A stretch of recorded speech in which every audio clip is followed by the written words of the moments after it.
ਧਰਮ ਰਾਹੀਂ ਸੱਚ ਦੇ ਪ੍ਰਚਾਰ ਤੇ ਪ੍ਰਸਾਰ ਨੂੰ ਸਮਰਪਿਤ ਸਬਸਕ੍ਰਾਈਬ ਕਰੋ ਸਾਡਾ ਨਵਾਂ ਚੈਨਲ ਦਾ ਖਾਲਸ ਟੀਵੀ ਧਰਮ।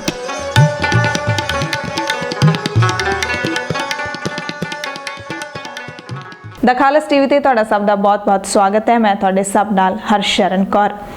कोरोना वायरस की महामारी के चलदियां बहुत सारे लोगों को ये नहीं जानकारी मिल रही कि इस बीमारी तो बचाव के लिए करना की है ते की नहीं करना, की परहेज़ रखना है, किहड़ियां चीज़ां छड्डणियां ने, की तुसीं नहीं करना।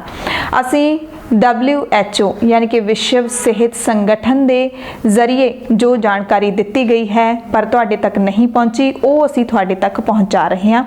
बिल्कुल पुख्ता जानकारी है तो तुसीं इस ते यकीन कर सकते हो।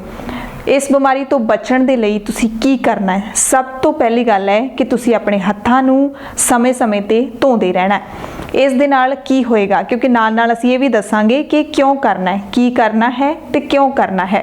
हत्थां नूं बार-बार धोना है। हत्थां नूं बार-बार क्यों धोना है? क्योंकि तुहाडे हत्थां दे विच बहुत सारे जर्म्स लगे हुंदे ने। साडे हत्थ ही ने जिन्हां दे नाल असीं सारा काम करदे हां।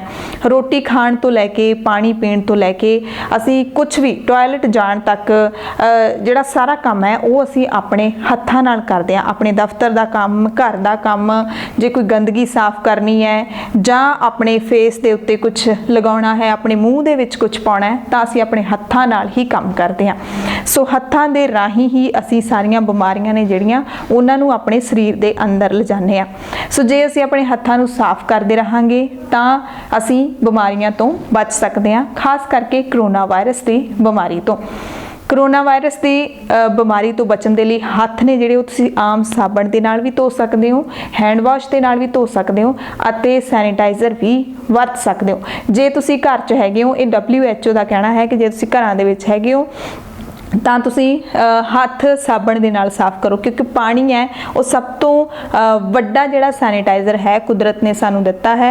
ਪਰ ਤੁਸੀਂ ਸਾਬਣ ਦੇ ਨਾਲ ਹੱਥ ਸਾਫ਼ ਕਰ ਲਓਗੇ ਤਾਂ ਤੁਹਾਡੇ ਹੱਥਾਂ ਤੋਂ ਜਰਮਸ ਨੇ ਜਿਹੜੇ ਉਹ ਉਤਰ ਜਾਣਗੇ। ਹੱਥ ਸਾਫ਼ ਕਰਕੇ ਸਾਫ਼ ਕੱਪੜੇ ਦੇ ਨਾਲ ਪਾਣੀ ਨਾਲ ਧੋ ਕੇ ਸਾਫ਼ ਤੌਲੀਏ ਦੇ ਨਾਲ ਇਹਨਾਂ ਨੂੰ ਸਾਫ਼ ਕਰ ਲਓ, ਸੁੱਕੇ ਕਰ ਲਓ।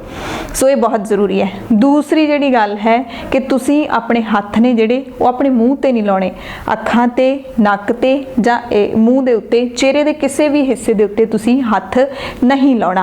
क्यों नहीं लाउणा? क्योंकि जो तुसी हत्थ लाउने हो तो हत्थ ते जो जर्म्स लगे हुंदे ने वो अखां दे राहीं, नक दे राहीं ते मूँह दे राहीं तुहाडे शरीर दे अंदर जांदे ने।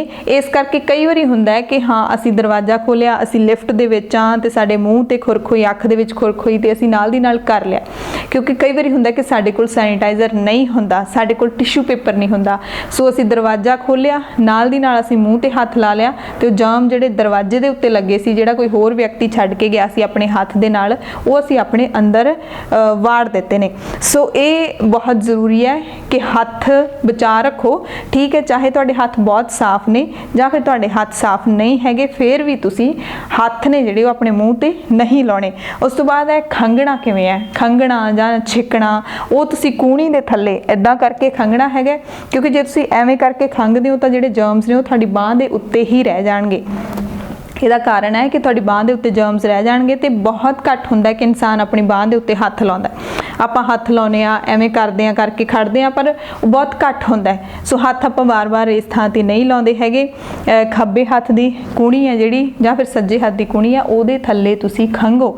ਨਾਲੇ ਤਾਂ ਦੂਸਰੇ ਬੰਦੇ ਦਾ ਜਿਹੜਾ ਤੁਹਾਡੇ ਆਸ-ਪਾਸ ਹੈ, ਕਿਉਂਕਿ ਪਤਾ ਨਹੀਂ ਹੁੰਦਾ ਛਿੱਕ ਕਦੋਂ ਆ ਜੇ ਇਨਸਾਨ ਨੂੰ, ਪਤਾ ਨਹੀਂ ਹੁੰਦਾ ਖੰਘ ਕਦੋਂ ਆ ਜੇ।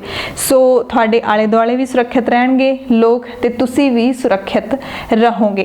ਕੱਪੜੇ ਦੇ ਉੱਤੇ ਜਰਮਸ ਲੱਗ ਜਾਣਗੇ ਜਦੋਂ ਤੁਸੀਂ ਬਾਹਰ ਹੋ ਜਾਂ ਫਿਰ ਤੁਸੀਂ ਘਰ ਦੇ ਵਿੱਚ ਹੀ ਹੋ ਤੇ ਤੁਸੀਂ ਉਹ ਕੱਪੜੇ ਡੇਲੀ ਜਦੋਂ ਨਹਾਉਂਦੇ ਵਕਤ ਤੁਸੀਂ ਕੱਪੜੇ ਬਦਲਦੇ ਹੈਗੇ ਆ ਤਾਂ ਉਹ ਕੱਪੜਿਆਂ ਦੇ ਨਾਲ ਜਰਮਸ ਧੋਤੇ ਜਾਣਗੇ ਤੇ ਉਹਦੇ ਨਾਲ ਕਿਸੇ ਨੂੰ ਕੋਈ ਨੁਕਸਾਨ ਨਹੀਂ ਹੋਵੇਗਾ। दूरी बना के रखो, social distancing, keep distancing. WHO का कहना है कि दूरी बना के रखो।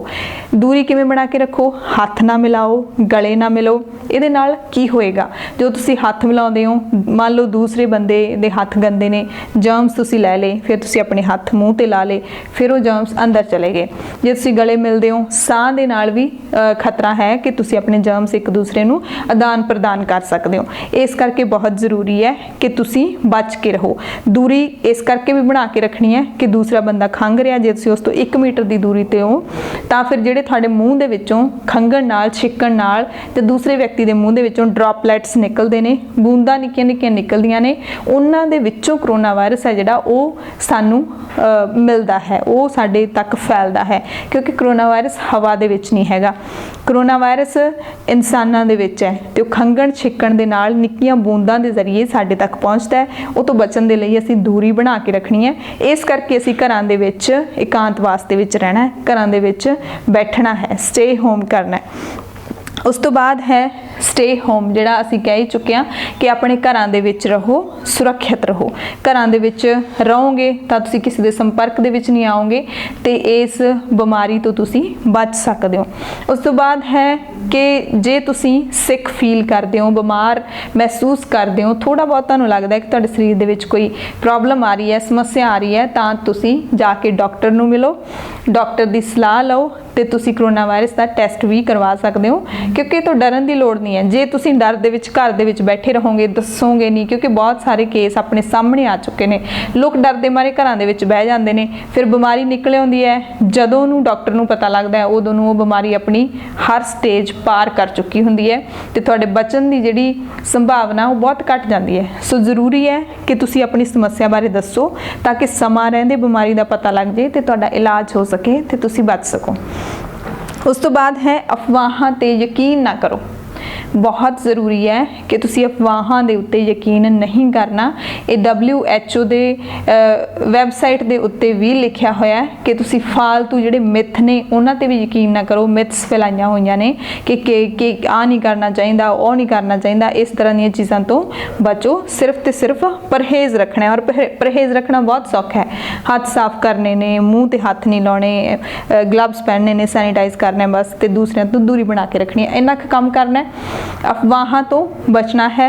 एक बहुत ज़रूरी है कि भीड़ दे विच तुसीं नहीं जाना। जे तुहाडी उम्र 60 साल तो उपर है तां तुसीं भीड़ वालियां थावां ते बिल्कुल नहीं जाना। पर जे तुहाडी उम्र किन्नी मर्जी है तुसीं फिर भी भीड़ वालियां थावां ते नहीं जाना।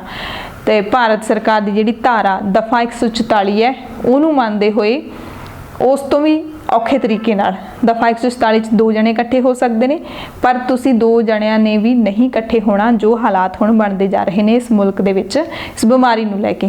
सो बहुत जरूरी है कि भीड़ वालियां थावां ते ना जाओ। एक जिहड़ा सब तो आखिरी है, हिम्मत रखो। ये WHO ने तो चाहे नहीं लिखिया, पर असी थानू जरूर कहांगे कि तुसी हिम्मत रखनी है लड़ाई नाल लड़न दी। हिम्मत रखनी है कि मैं इस बीमारी दे अगे गोडे नहीं टेकने। जे मैनू ये बीमारी लग भी जाती है तो मैं इस बीमारी नाल लड़ांगा, अपने शरीर नू इस समर्थ रखांगा, अपने मन दे विच इन्नी चढ़दी कला रखांगा कि मैं इस बीमारी नू जित लैना है। सिर्फ अपने आप नू ही हिम्मत नहीं देनी, दूसरिਆਂ नू भी हिम्मत देनी है। दयालु होना है, सिर्फ अपने आप की फिक्र नहीं करनी, दूसरिਆਂ ਦੀ भी करनी है।